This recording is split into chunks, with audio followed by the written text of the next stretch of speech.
It is with hope for the success of the 2021 P4G Seoul Summit and its meaningful progress for mankind and the environment that we start today's Green Future session on biodiversity.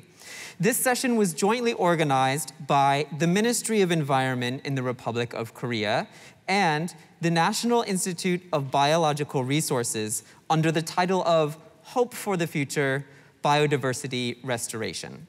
My name is Tyler Roche, and I will be the moderator for this session. We have prepared this session in an online format to reach a wider audience during the COVID-19 pandemic. Thank you for joining us from all over the world. There are numerous environmental challenges that we are facing around the world today, with one of those being the loss of biodiversity.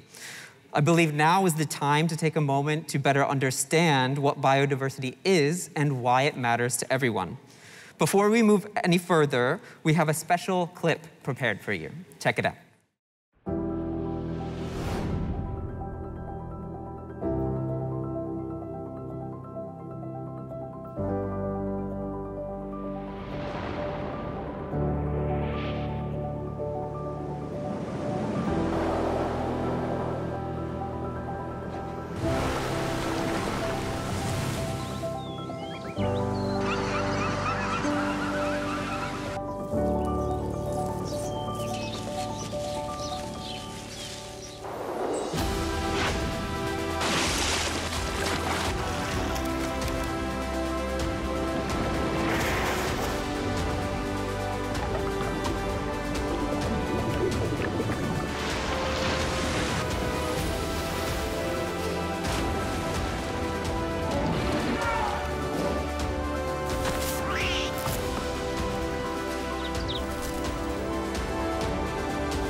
It is both alarming and heartbreaking to see that biodiversity is declining at an unprecedented rate. To help us deeply understand this topic, I would like to invite today's keynote speaker, who has a profound understanding of climate change and biodiversity loss. I have the honor to welcome the 8th UN Secretary General, Ban Ki-moon, who is currently the President of the Assembly and the Chair of the Council of the Global Green Growth Institute. Today, Mr. Ban will touch upon why we need everybody's participation for the restoration of biodiversity and a keynote for the Green Future session on biodiversity. Dear colleagues, all participants joining us online, ladies and gentlemen, it is my great honor and privilege to address this special session of the 2021 P4G Seoul Summit on climate change response and biodiversity recovery. I find this session highly timely and relevant, noting that biodiversity loss is considered one of the greatest challenges that threaten the very existence of humanity. According to the 2020 IPBES Intergovernmental Science Policy Platform on Biodiversity and Ecosystem Services pandemic report, around 68% of wildlife varieties have been reduced, and about 25% of species are at risk of going extinct. If this trend continues, 1 million species could be wiped out of the planet within decades. Scientists have warned that biodiversity loss would eventually lead to humanity's extinction. We are still in the midst of an unprecedented upheaval caused by the COVID-19 pandemic. COVID-19 is a clear sign of what humanity could face as a result of biodiversity loss and ecological destruction. It would not be an exaggeration to say that the newly emerging viruses are the warnings from outraged nature to humanity. The best vaccine for disease prevention would be response to climate change, coupled with biodiversity recovery. During my tenure as United Nations Secretary General, I strive for the adoption of the Sustainable Development Goals, SDGs, and the Paris Agreement on Climate Change, both of which were successfully adopted in 2015. Under the motto of "Leave no one behind," the 17 goals span around the areas of 5 Ps, people, planet, prosperity, peace, and partnership. Nonetheless, without innovative change in the lifestyle dependent on fossil fuels, biodiversity and ecosystem will continue to diminish, hindering our progress towards SDGs. Waning biodiversity makes the agricultural ecosystem more vulnerable to and less resilient against pathogens and harmful insects threatening the food security and nutrition of the world's population. Take goal number 2, zero hunger, for example. Loss of insect pollinators led to the decline in annual crop production of worth $235 to $577 billion US. Around 10% of the mammals used in agriculture and food production had gone extinct by 2016. At least 1,000 species are on the verge of extinction.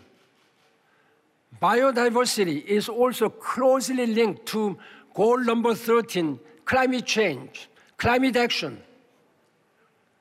According to the 2020 global biodiversity outlook, the ecosystem absorbs 60% of global carbon emissions annually. Mangroves help prevent storms and coastal erosion, while forests in cities reduce urban heat island effects. All this clearly demonstrates that disrupting the ecosystem's self-purification ability will only exacerbate the climate crisis. We urgently need to come up with nature-based solutions to protect our ecosystem and restore biodiversity for all living creatures on Earth to coexist in harmony.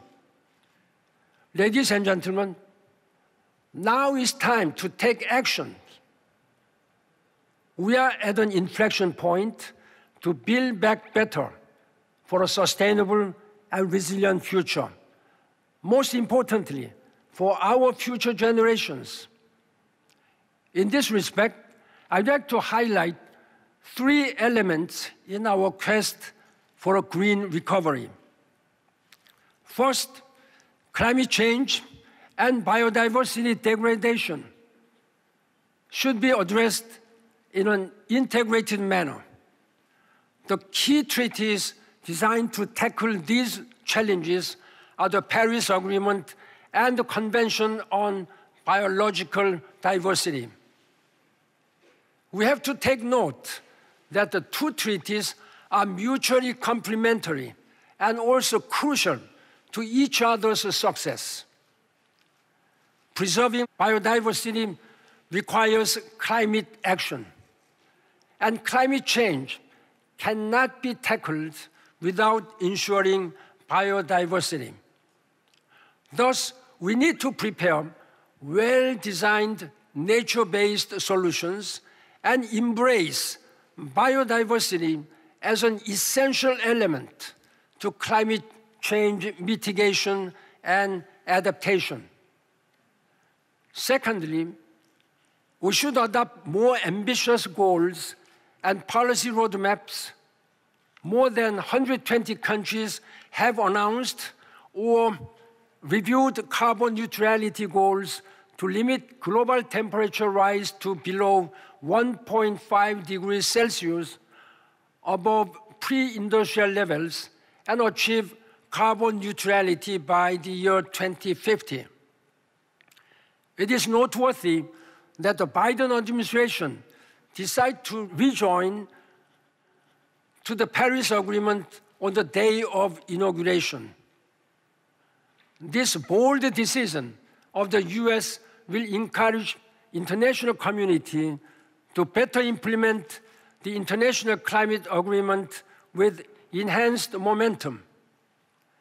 In addition, a number of countries, including Korea, United States, and Japan, have announced their goals to achieve carbon neutrality by 2050. China also declared its goal to reach carbon neutrality by 2060. In order to reach carbon neutrality by 2050, we need an all-hands-on-deck approach based on the social consensus and a clear policy roadmap for implementation.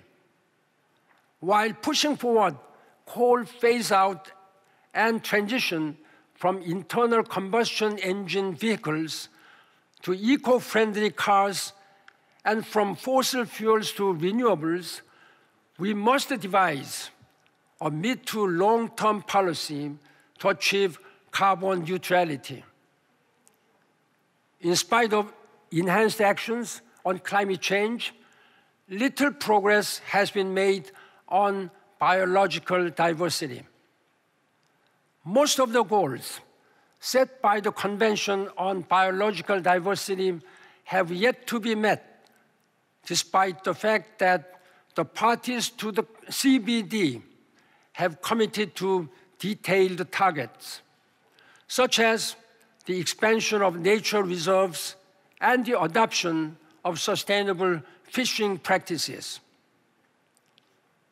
In this respect, I look forward to CBD's post-2020 targets that reflects the 5 elements of SMART, standing for specific, measurable, achievable, relevant, and time-bound.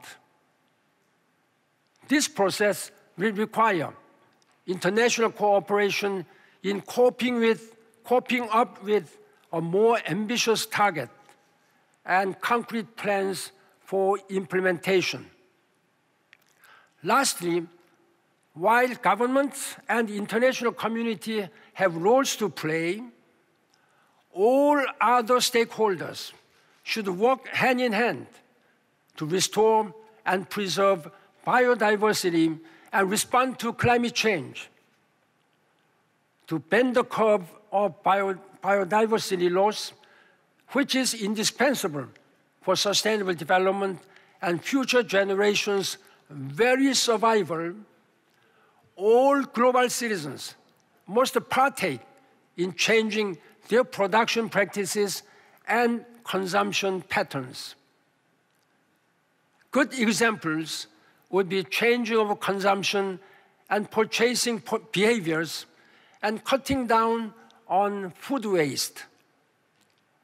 Such small actions made by all of us can make a big difference in protecting the living beings on Earth and tackling climate change. This is why the P4G Seoul Summit is all the more significant, since it engages governments, businesses, and civil society and supports public-private partnership projects. I truly hope that the summit will instill the importance of biodiversity in more people and bring them on board in the efforts to leave the beautiful Earth and its wildlife to our future generations. Ladies and gentlemen, as I have stressed on various occasions, let us remember that there is no planet B, and therefore no plan B. We have to listen carefully to Mother Nature's warnings. We cannot negotiate with nature. This may be our only chance to turn the tide.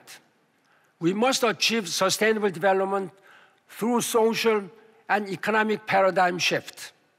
Let us act on it now, not only for us, but for our future generations.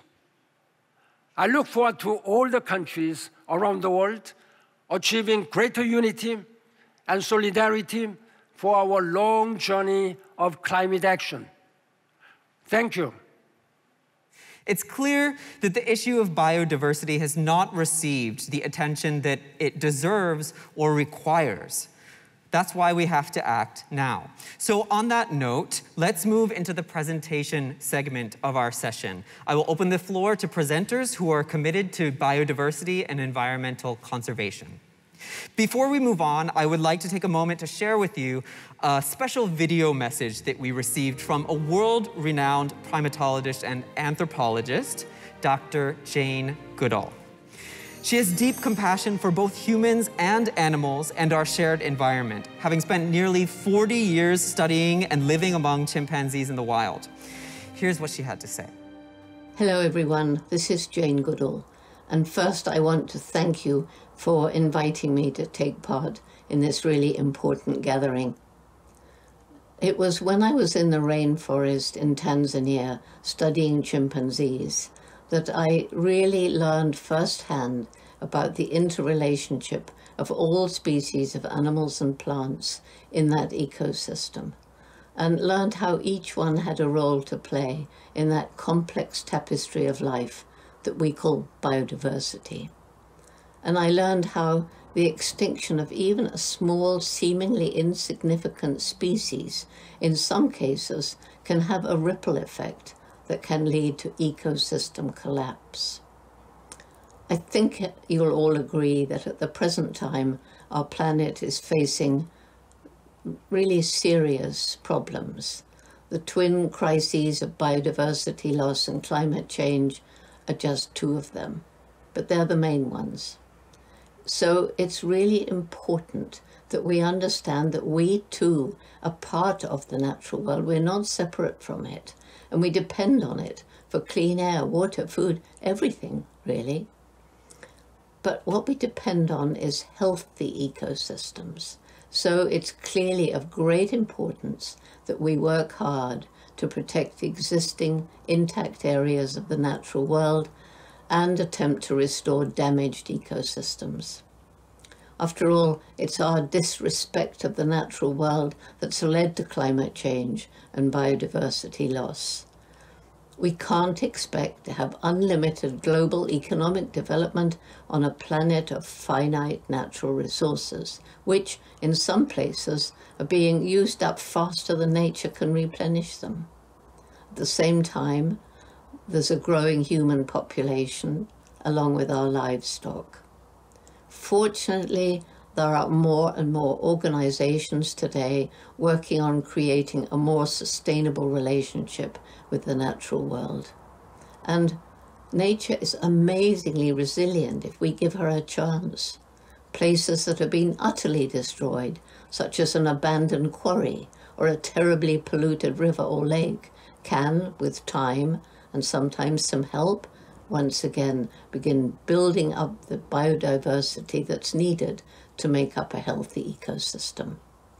At one time, the little Gombe National Park, where for 60 years I and my team have been studying chimpanzees, was part of the great forest belt that stretched across equatorial Africa. That's how it was in 1960 when I began. But by the late 1980s, Gombe was just an isolated patch of forest surrounded by completely bare, treeless hills. People living there in poverty had cut down those trees in desperate effort to find new soil for growing crops to feed their growing population or for charcoal to get some money.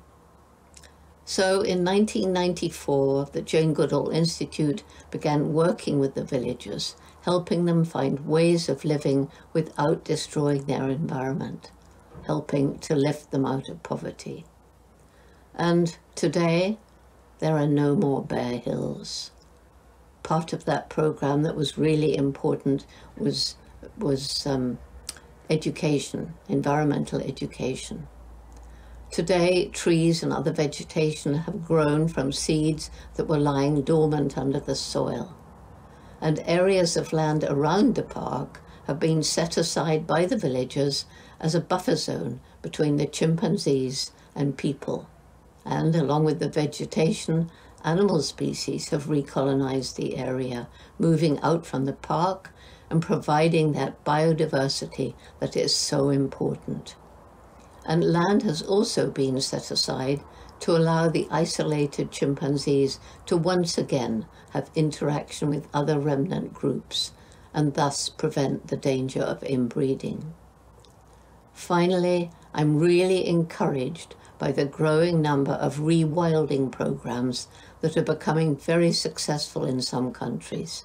For example, huge areas have been set aside as a result of cooperation between different European countries, and some animal species that have been extinct for years and years have been successfully reintroduced. It's so important to share stories of success because that gives people hope that we can turn things around before it is too late. We must get together now and each play our part. Thank you so much. Dr. Goodall's message really makes you think again about our relationship with nature and what we need to do to better conserve it. So now let's move into our discussion session here. I'd like to welcome now our panel that we have here today. First is Professor Choi Jae-chun from Ewha Women's University. Professor Choi is a prominent scholar in the field of biology. We also have Mr. Yoon Jongsu. Mr. Yoon is the former Vice Minister for the Environment and the current President of the IUCN National Committee in the Republic of Korea. We also have Mr. Hong Jong-ho, Professor Hong is the co-chairman of the Korea Federation for Environmental Movements. And while he personally has a background in economics, he is currently a professor at the Seoul National University's Graduate School of Environmental Studies.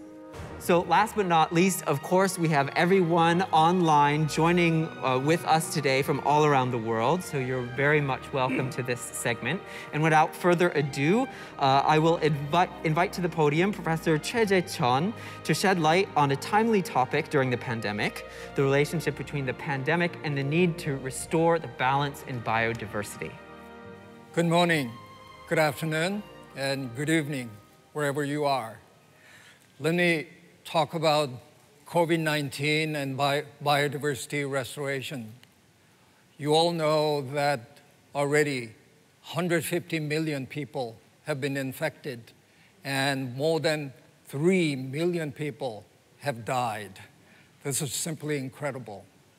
Now, we learned that this has something to do with climate change. Earlier this year, researchers from Cambridge University and their colleagues have published a paper that says in the last 100 years, there have been shifts in bat distribution. Many tropical bats are moving into temperate regions. Now, they discovered a new hotspots of bat diversity. Among them is southern China. They have learned that at least 40 new species have moved into southern China from tropical area. You all know that each bat carries maybe 2 or 3 different types of coronavirus. So when you put together, you can easily imagine that more than 100 new strains of coronavirus have moved into southern China. And that perhaps is the reason why we're suffering this incredible disaster. Earlier on, I defined this event as a blue ocean using business administration terminology. You all know that blue ocean is an incredibly attractive market because there aren't that many competitors in the market yet. I call this blue ocean because if you look at it from a virus point of view, this is an incredible opportunity because they're having great time. Now, let's go back to about 10,000 years. Back then, we were almost nothing. We were not a very abundant species. Perhaps a few individuals were roaming around on African plains. When we calculate the biomass of entire human species back then, and then add some of the animals we carry around, dogs and cats, even then, we were less than 1% of the biomass of mammals and birds at the time. But within the last 10,000 years, we went through agricultural revolution, industrial revolution, and we exploded in terms of numbers. Now, if you calculate that once again, in May 2021, you have to do, let's say, 7.8 billion times 62 kilograms maybe. That will give you the figure for the biomass of the human species. And then we have to add to it the domestic animals we carry these days, cattle and pigs and chickens and whatever. Depending upon where you draw a line of domesticated animals, the figure could shift quite a bit. Now the scientists have come up with a figure that is at least 96% to 99%. That's an incredible inversion. We were less than 1%, but now we're pushing all other animals into 1 or few percent, and then we are covering the entire surface of this planet.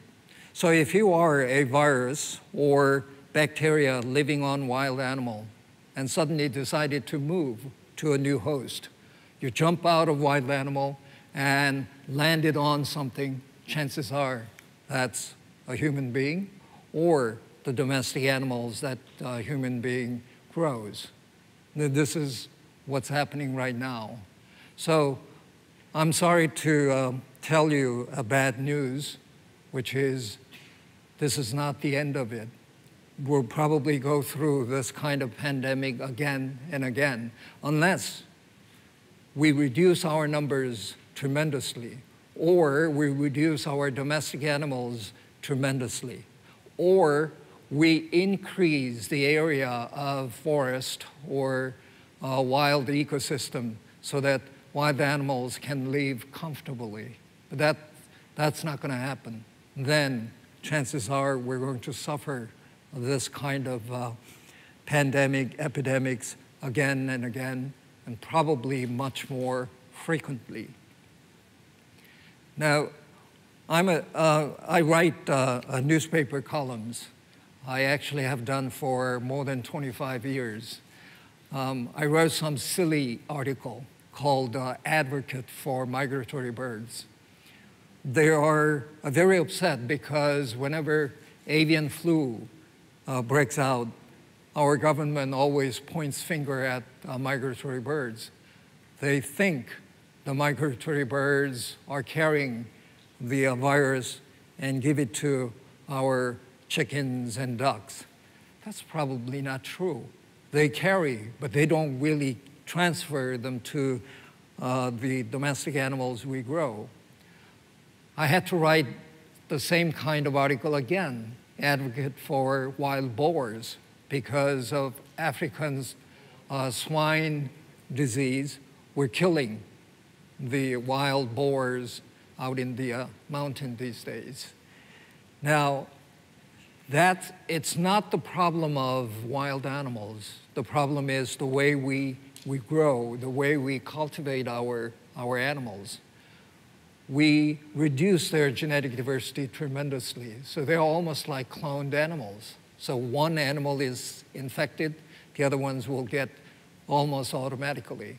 And then we don't let them have social distancing. We grow them in factory setting. And that's why once one or two animals got infected, the problem is incredible. Now, if you are a science addict, you probably have read Selfish Gene. The much of the theoretical background for that book has come from the great late William Hamilton. The Hamilton has said in his article somewhere, is that nature abhors pure stands. What does that mean? Nature never becomes pure. Nature always diversifies. You are hearing these days the coronavirus has many variations.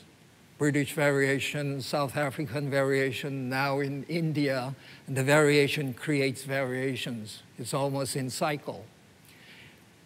The problem is we are going against the stream of nature. Nature always diversifies, but we always kills diversity. And I think this is the one we have to learn from Pope Francis. Pope Francis, in 2019, I think it was November, has declared that ecological sin as original sin. What that means is we are all created by God, according to the Pope, but then among the creatures, we think we're strong so that we are killing other creatures. God wouldn't be pleased. So he defined this as original sin. Now, if we listen to Pope Francis, this kind of disaster wouldn't have happened. Let me summarize what happened until now. I'm sorry to say this, but we are extremely lucky this time because it used to take 10 to 15 years to develop a vaccine and supply. But this time, we came up with a very good vaccines within a year. So we're very lucky, thanks to life science. But we can't be lucky all the time. So I created 2 other vaccines, which are behavior vaccine and eco vaccine. We wash hands very nicely, and then we cover our mouth with a mask, and then we keep the social distance. These are the kind of things we can do behaviorally to protect ourselves from virus. That's behavior vaccine. There's even better vaccine. That's the eco vaccine. If you somehow keep the virus from coming from natural environment to human system, this kind of thing would never happen. I hope we keep these 2 vaccines in hands and become a better world, become living in the better world.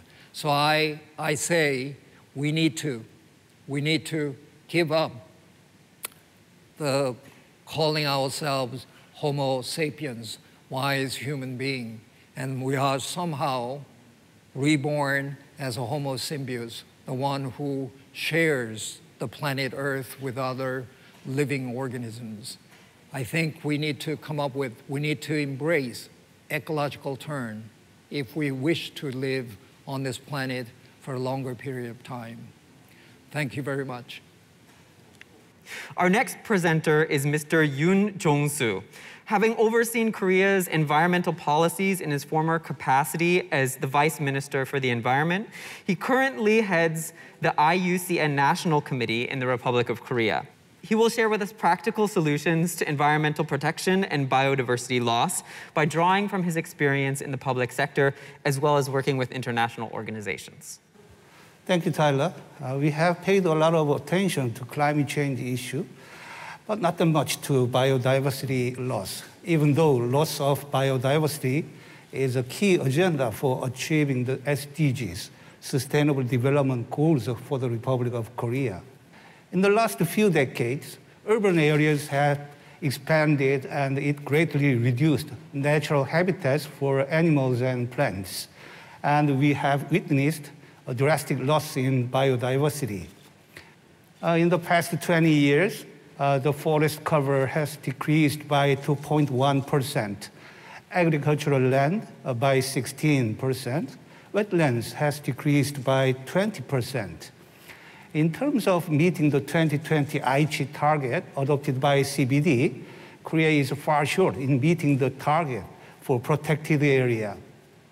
CBD has recommended 17% of terrestrial lands to be designated as protected area by 2020. However, Korea has yet to surpass 12%. As a response to your question, I'd like to highlight a few points that we should focus in fostering actions in nature conservation in Korea as well as in the world. First is uptaking nature-based solutions, or NBS. A key strategy to address climate change and biodiversity loss at the same time is NBS, a concept which was first created and developed by IUCN. IUCN has been collecting and sharing how countries and communities are incorporating NBS in their national policies. You can find the best practices of NBS in the webpage of IUCN. Second, we need to make a great stride in reaching the protected area target, both in terms of quantity and quality of protection for these special areas. IUCN has been promoting the green list of protected areas, which is the first global standard of best practice for area-based conservation. One innovative way to meet this goal is the National Trust Scheme, which is already adopted in the developed countries.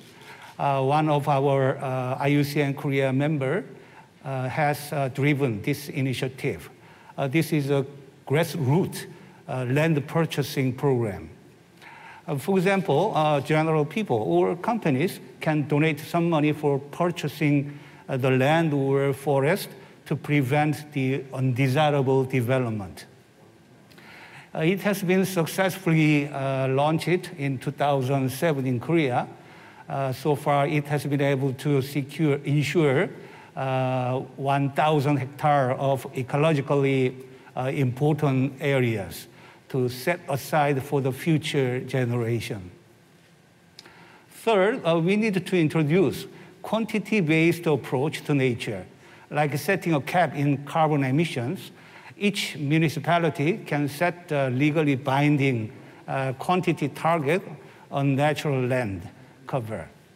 When there is loss of natural cover in one area, the municipality must offset by transforming other lands into a natural cover. Jeju Island, which is a member of IUCN in Korea, has been leading the introduction of such a scheme, and we look forward to other municipalities to adopt such innovative policy. Finally, we need to promote citizen scientists.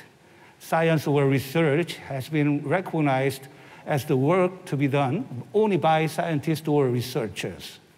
However, through the development of IT, information technology, science or research is no longer a domain for only scientists or experts. Recently, thanks to mobile technology, we can easily get access to information on animals, flowers, and trees. This allows people to become closer and better understand nature. Anyone can collect and share scientific data and eventually upgrade the database. Therefore, I'd like to encourage anyone to become so-called citizen scientist. Thank you. Professor Yoon Jongsu is a renowned environmental activist and a pioneering scholar in environmental economics. He will discuss sustainable use of biodiversity from the perspective of environmental economics. Thank you, Tyler, for your kind introduction. Many people think that nature conservation and economic development are incompatible. Economic growth inevitably leads to environmental degradation, while ecosystem conservation requires limited economic development. But such dichotomy is misleading. Ecosystems need to be well managed and conserved to ensure sustainable economic activity and growth. I would like to highlight two key research findings that support this claim. The first is a paper titled Environmental Preservation, Uncertainty, and Irreversibility by Nobel laureate in economics Kenneth Arrow, and then UC Berkeley professor Anthony Fisher. The article suggests that when development has an irreversible impact on the environment, it could lead to a reduction in economic benefits that nature can provide at some point in the future. For example, suppose we can extract an anti-cancer substance from a specific animal or plant. If a development project destroys the ecosystem, we could lose a chance to develop life-saving drugs. Arrow and Fisher argue that when a project involves uncertainty and irreversibility, conservation is a better option than development. For now, the project would be pushed back for a specific period of time, during which additional information can be obtained about the uncertain situation. This process could form the basis for making reasonable decisions in the future. Arrow called the value of the information gained from the delayed action quasi-option value. The bigger the quasi-option value, the more reasonable it is to choose conservation over development. The second one is a 1997 paper published in the highly prestigious scientific journal Nature called The Value of the World's Ecosystem, Services, and Natural Capital. In this paper, Robert Costanza and other ecological economists asked a bold question. What is the annual worth of the services that Earth's ecosystems provide? The paper drew a great deal of attention and debate and has been cited more than 25,000 times since its publication. Ecosystem services that Earth provides included supply of oxygen, greenhouse gas regulation, flood control, drought, recovery, supply of agricultural and fishery products, wood and fuels, tourism and leisure. The value of global ecosystem services was estimated to be around 33 trillion US dollars per year in 1994 US dollar, with marine ecosystem accounting for the largest share at 20.9 trillion US dollars. Given that global GNP at that time was $18 trillion, the paper suggests that the benefits Earth's ecosystem provides are worth almost 2 times the income that humans created for themselves. The article sparked much controversy, but this does not change the fact that natural ecosystems provide enormous benefits to mankind. As you can see from the 2 research findings, our ecosystem and economy are closely related to each other. Unfortunately, humans have destroyed ecosystems and biodiversity to pursue economic growth for a long time. This is a short-sighted approach, which will most likely to have an adverse impact on the quality of life and eventually economic growth. Therefore, we need to clearly understand the potential negative impacts on biodiversity caused by massive public development projects or business activities polluting the environment. Efforts are needed to transform the way we conduct economic activities to ensure coexistence of humans and ecosystems. Such efforts are considered essential for the true sustainable development of the 21st century. Thank you. Now we're going to connect to Antarctica to hear from the field. Once a pristine environment, Antarctica is now under significant threat from global climate change. The Republic of Korea has set up the King Sejong Station and the Changbogo Station in the Antarctic as a part of its Antarctic research mission to identify solutions to the environmental challenges we're facing. It also designated Penguin Village near the King Sejong Station as an Antarctic specially protected area to ensure the conservation of many species in the area. To find out more, Minister of the Environment Han Jong-ae connects live to the King Sejong Station in the Antarctic. 안녕하세요. 환경부 장관 한정혜입니다. 예, 안녕하십니까? 남극이 춥죠? 여기는 이제 약간 여름을 향해서 가는, 봄은 지나고 여름을 향해서 가고 있는데 거기 지금 날씨는 어떤가요? 현재 남극은 겨울로 접어드는 기간입니다. 기온이 영하로 떨어져 많이 춥고 바람도 많이 불고 있습니다. 며칠 전에는 블리저드가 불어서 눈이 2m가 넘게 쌓이기도 하였습니다. 건강 조심하셔야 될 것 같습니다. 우리가 이제 세종과학기지 설립된 이후로 굉장히 많은 연구 진행하고 계신데 혹시 지금까지 관련한 연구 성과 또 향후 우리 세종기지가 맡은 역할에 대해서 더 확대해야 되는 것 이런 것들 어떤 것이 있을까요? 네, 세종과학기지에는 남극의 특수한 생태 환경과 그곳에서 살아남은 생물들을 연구하고 있습니다. 남극에만 사는 생물들을 남극 고유종이라고 하는데 이곳에서 여러 차례 고유종들을 발견한 바 있습니다.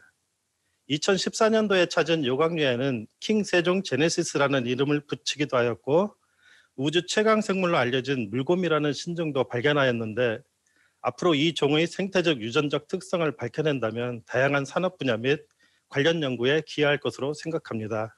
기대가 또한 큽니다. 환경에 적응한 생물들의 유전자에는 화장품이나 의약품으로 활용할 수 있는 특성들이 존재하여 관련 연구도 진행 중에 있습니다. 세종기지가 앞으로 할 일들이 많겠지만 지구 온난화 속에서 생물 다양성을 보호하고 남극을 남극답게 지키는 것이 가장 중요한 일 중 하나라고 생각합니다.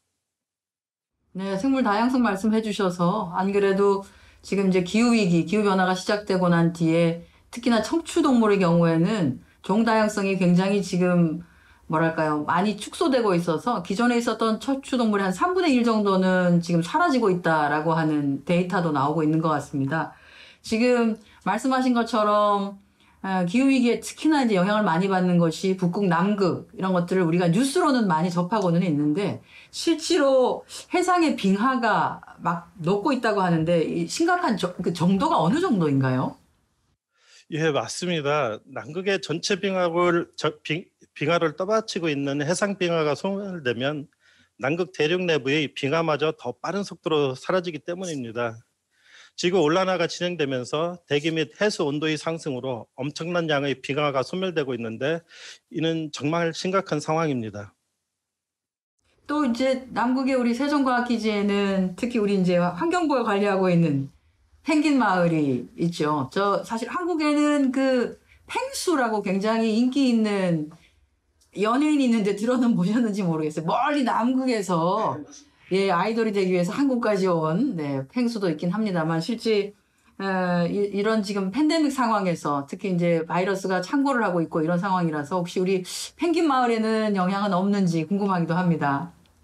예, 남극에는 펭귄을 포함하여 다양한 종류의 조류가 살고 있고 조류의 코로나 바이러스도 발견된 적이 있지만 다행히 아직까지는 심각한 바이러스는 발견되고 있지 않습니다. 남극 생태계를 보존하기 위해서는 남극 펭귄들과의 접촉을 최대한 줄이는 것이 중요하다고 생각합니다. 또한 펭귄의 먹이인 크릴새우가 감소하고 있는데 이는 인간의 무분별한 남획 때문인데요. 크릴새우의 무분별한 남획을 막기 위한 노력도 필요하다고 생각합니다.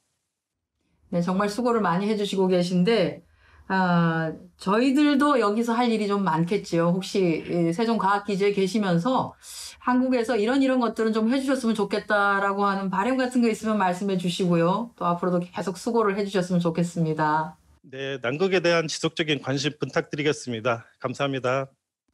네, 고맙습니다. 건강관리 잘 하십시오. 네, 고맙습니다.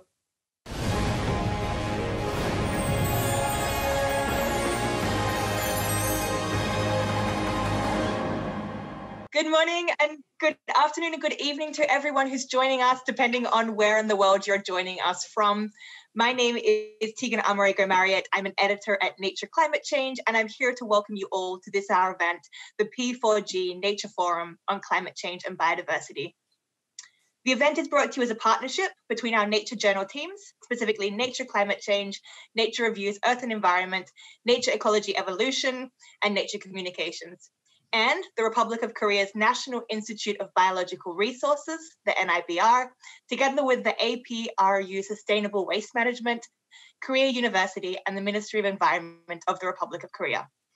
Today, we're here to talk about biodiversity, the huge variety of life around us, with a focus on how climate change is threatening this biodiversity. To that end, we've invited experts in the field to introduce and then discuss this theme from several quite different angles. To initiate our talks today, I'm honoured to introduce Dr. Yanj Bay. Yanj Bay has served as the 7th president of the NIBR since 2019. His research fields cover a variety of topics related to environmental entomology, including insect systematics and ecology, freshwater biology, aquatic entomology, and biodiversity conservation. Today, he will give us a very brief introduction to biodiversity and climate change. Thank you, Dr. Bay.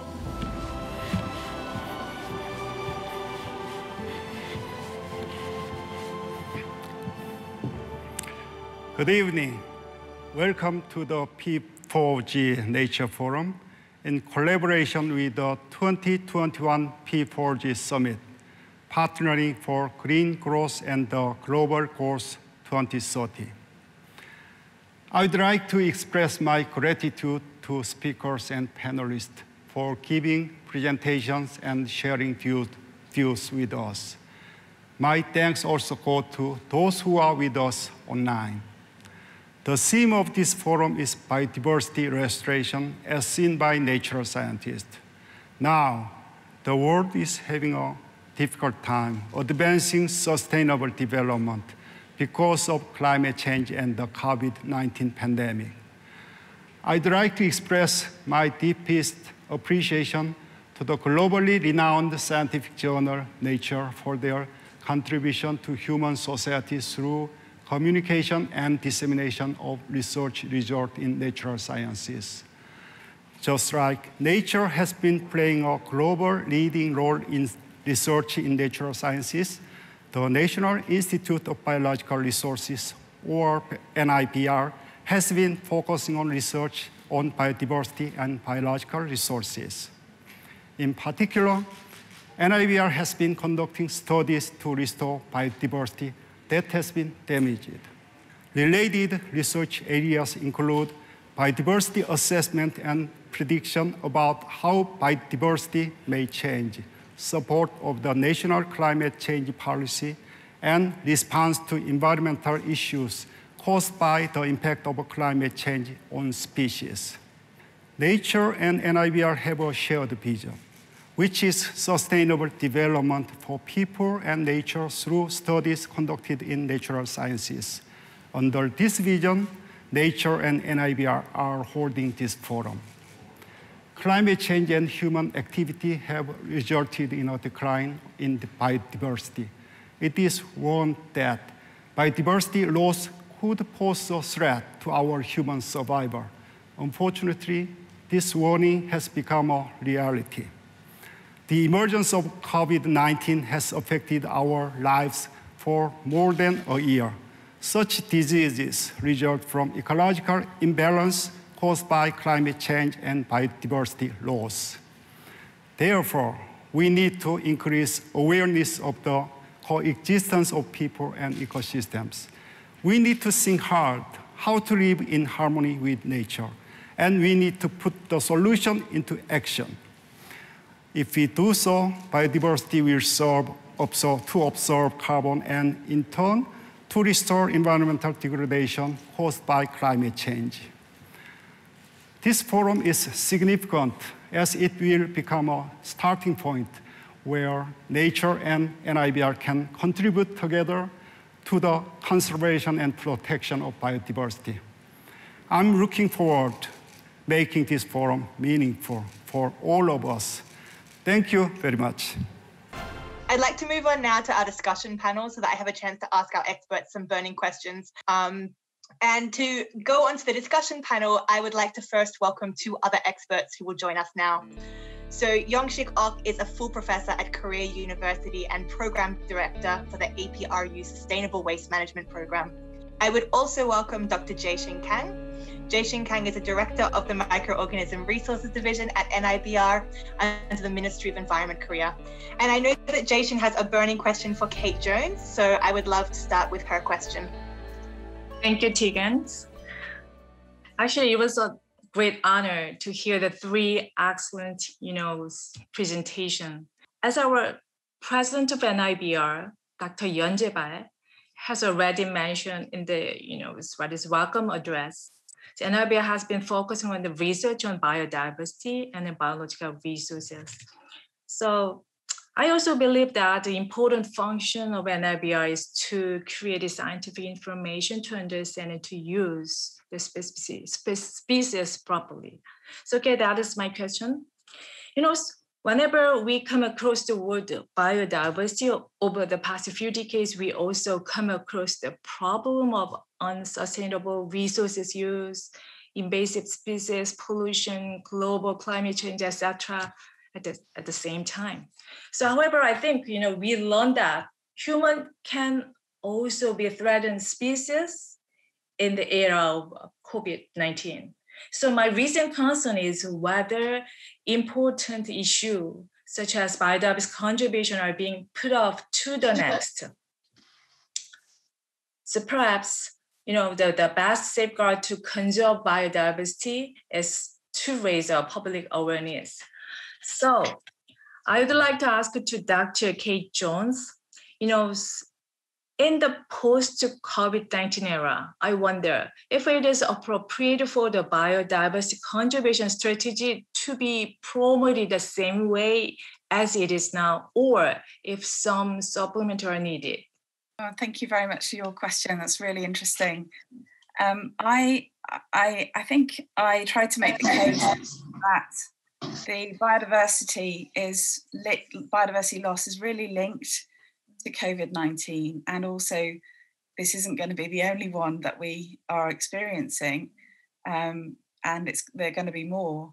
So I think we need to think of it not just as biodiversity on one side and humans on the other.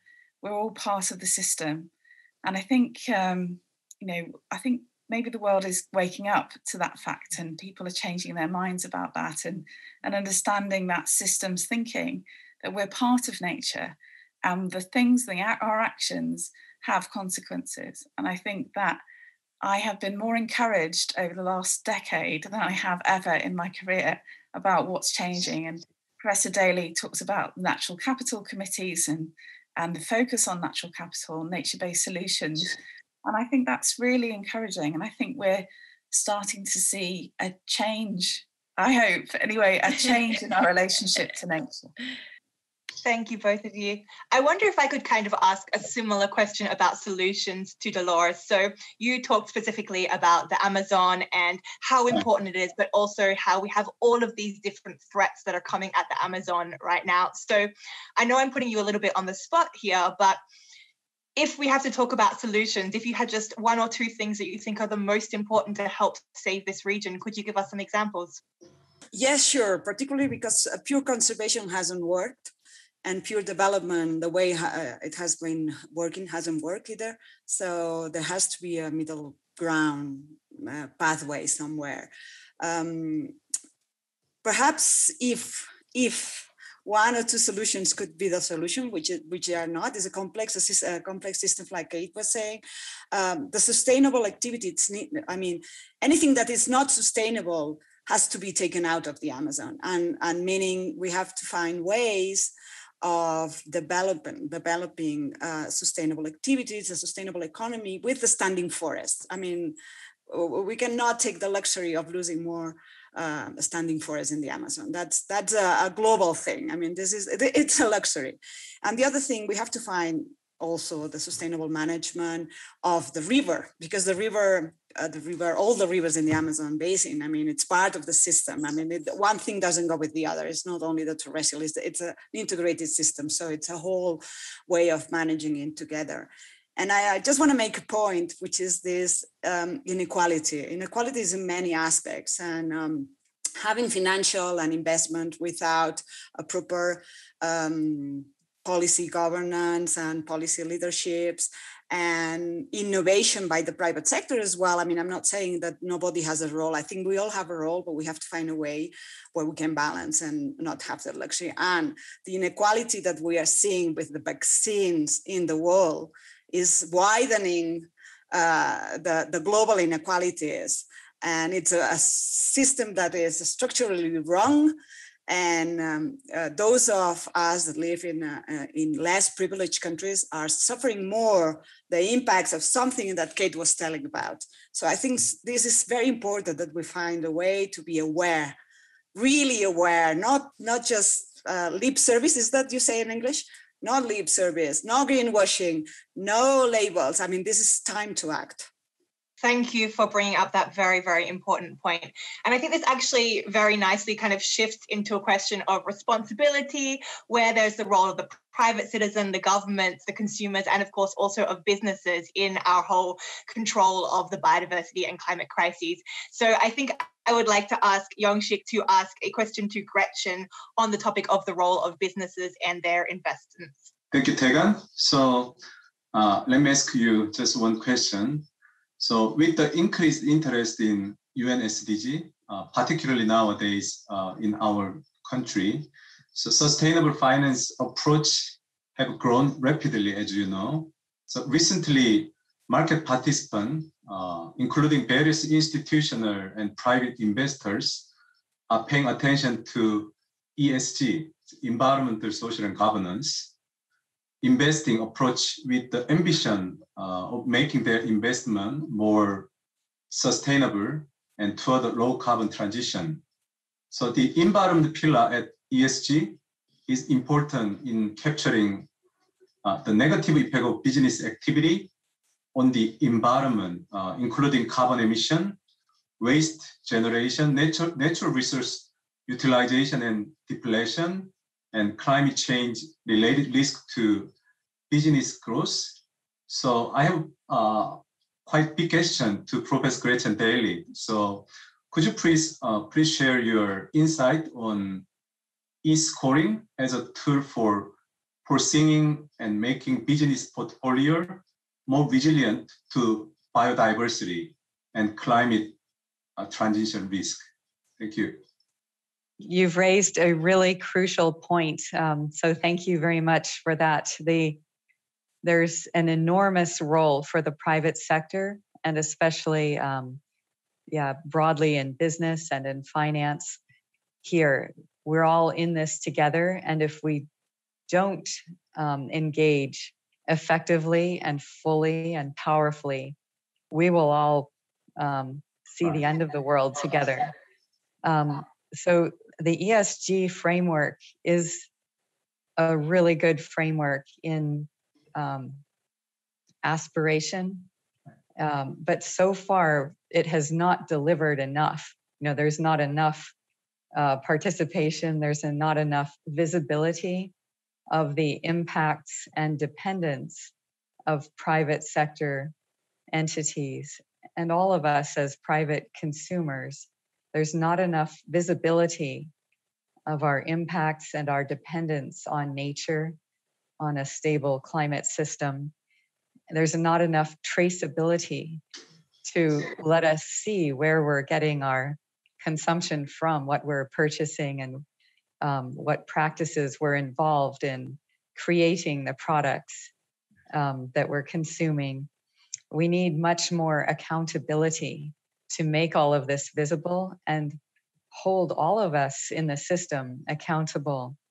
So I would say that there is a lot more discussion of this, but whether we actually see change remains unclear.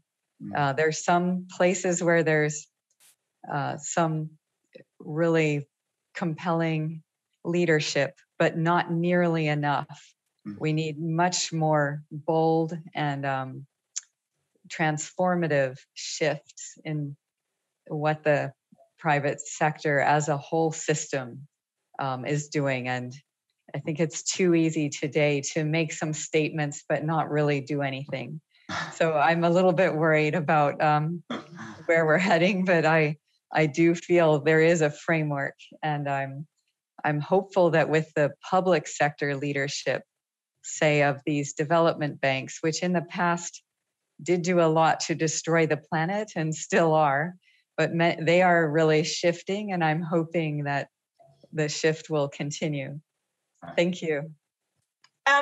While I do have you here, Young-Sik, I would like to ask you a question, because although we have a global audience today, this is also a Korean event, and I think it would be remiss of me to not take advantage of your own expertise and unique perspective. So I would like you to say very, very quickly what you feel are the major concerns for biodiversity and climate, and the biggest barriers for conservation from the Korean perspective. Thank you, Taegan. I guess that's a really difficult question for me to answer, but just upon my knowledge, according to our Ministry of Environment, Korea has decreased forest by over 2%, farmland by over 16%, and tidal flood by over 20% over the past 20 years. And accordingly, new policies are being implemented to reflect the conservation of biodiversity. So our government is supporting agriculture, forestry, and fisheries to operate in a sustainable way. So our country's national biodiversity strategic and action plan, it's called as MBSAP, is a legal strategy for the conservation of biodiversity and sustainable use of its element, so which is established every 5 years and approved by cabinet. So I think currently our country is in the process of implementing the fourth MBSAP from 2019 to 2023. So as you just mentioned, to increase public awareness, the government planned to develop a biodiversity education program to reflect in the school curriculum by year 2023. So there needs to be a greater collaboration between various ministries.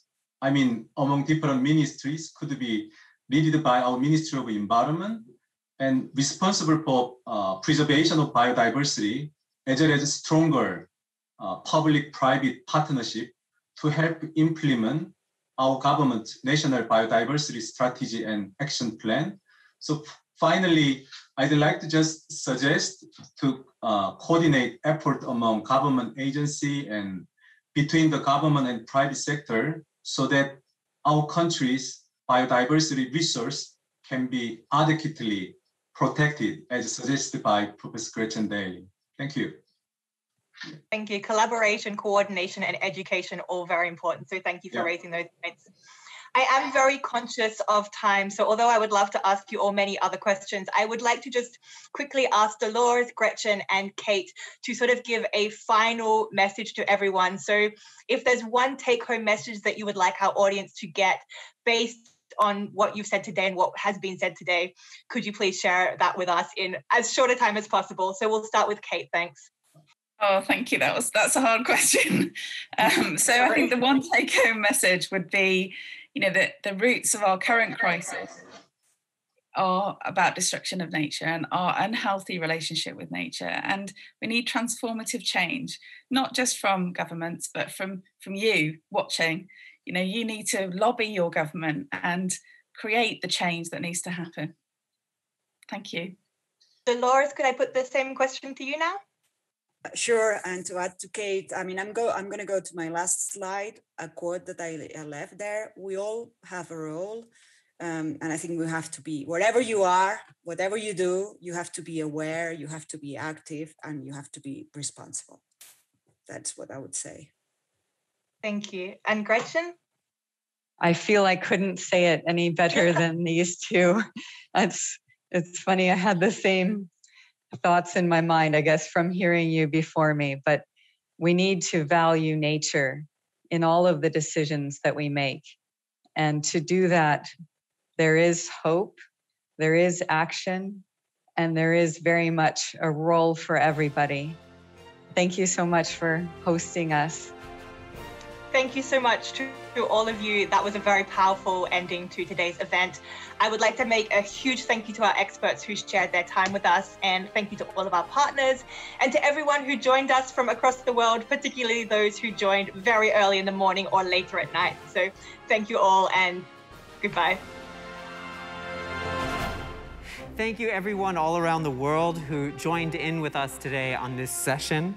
I hope the 2021 P4G Seoul Summit will produce concrete results, and today's session will be a good starting point in taking action toward the conservation and sustainable use of biodiversity. The Ministry of Environment and the National Institute of Biological Resources will also step up their efforts to this end. Thank you very much.